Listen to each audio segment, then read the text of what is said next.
anybody that's willing to put on a shirt that says, remember the unborn. Even if it's a really small shirt. Yeah. Yeah, there we go. Try to get an angle. And wear a cross on the front with a Holy Spirit dove. Anyone that's willing to do that, including a newborn baby, then welcome to the team, because that's a marathon of faith in itself.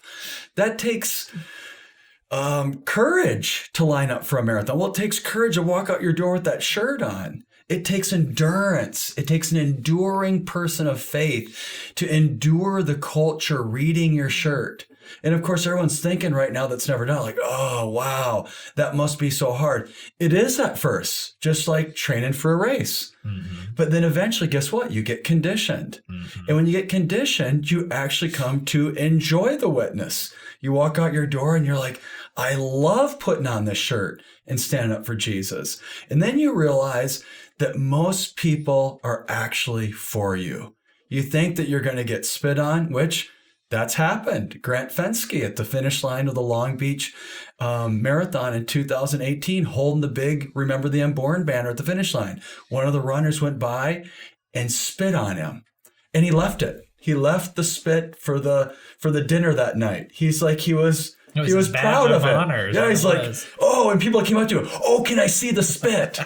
Big spit all over. Like, yeah, there it is. You know, he was proud of it. I don't know if he kept that and memorialized or framed his jersey, but blessed are the persecuted. He was blessed to stand up for the unborn, the least of the least, and to hold that banner of life. And so that eventually now we have 8,000 non-runners and 8,000 runners, ages 0.1 to 101. And the only requirement is to be bold enough in faith to be able to put on a shirt that says, remember the unborn on the back, and a cross on the front with a Holy Spirit dove. And if your faith is strong enough to do that, then there's a long blue line to heaven with these blue shirts on.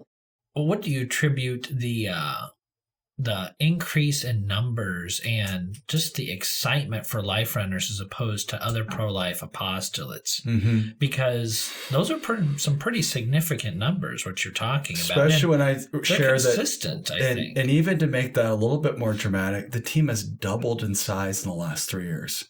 More than doubled. 7,000 life runners 3 years ago. Wow. And now 16,000. So you're right. It's exponentially growing. I mean, when I think back on life runners, 2008, 12, 9, 12, 2010, 17, 11, 170, 12, 290, 13, we added over 1,000 life runners when we opened it up to anyone that's willing to wear the shirt. And so the team continues to grow. But why the growth?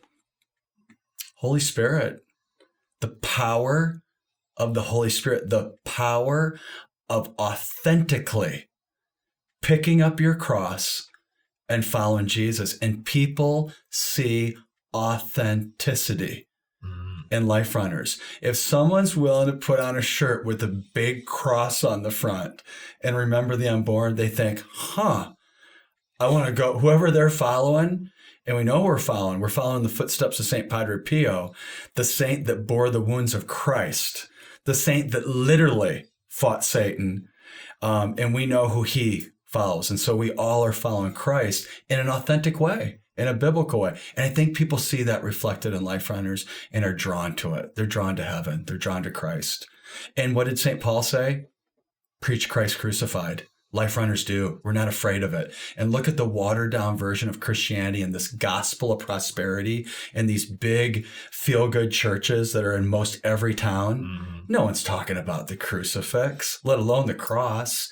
You know, where's the pick up your cross? Because we know it's in the seeing of sacrifice and service. Guess what? That's in the experiencing of love. Love. That's real love.